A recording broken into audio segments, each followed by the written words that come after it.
এই যে আমরা কথায় কথায় বুদ্ধিজীবী বুদ্ধিজীবী বলি, এই বুদ্ধিজীবী ব্যাপারটা কি? বুদ্ধিজীবী বলে কি আদৌ কোনো সম্প্রদায় হয়? এই বুদ্ধিজীবী কারা? যে জুতো সেলাই করে সে কত সুন্দরভাবে বুদ্ধি করে একটা ছেঁড়া জুতোকে সেলাই করে আবার সেটা ব্যবহারের উপযোগী করে তোলে। বা একজন চাষি একটা ক্ষেত পরিষ্কার করে সেখানে লাঙল দিয়ে চাষ করে সেখানে ফসল ফলায়, সেই ফসল থেকে আমরা খাবার পাই। বা বলতে গেলে প্রত্যেকটা মধ্যবিত্ত পরিবারের বাবা বলে যে একটা শব্দ, এই মানুষটা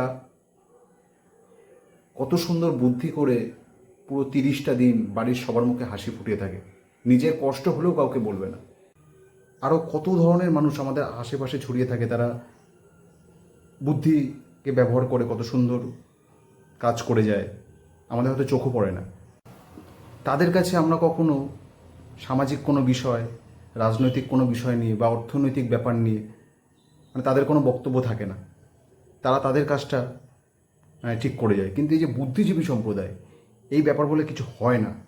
প্রত্যেকটা মানুষ তার নিজের নিজের ক্ষেত্রে সফলতার জন্য তার বুদ্ধি খাটিয়ে ঠিক কাজটা করে যায়। তা প্রত্যেকেই যদি সঠিক জীবনযাপন করতে হয় তাহলে প্রত্যেকেই সেইভাবে বলতে গেলে বুদ্ধিজীবী। কারণ বুদ্ধিটা খরচ না করলে সে বেঁচে থাকতে পারবে না বা ঠিকঠাক জীবনটা লিড করতে পারবে না।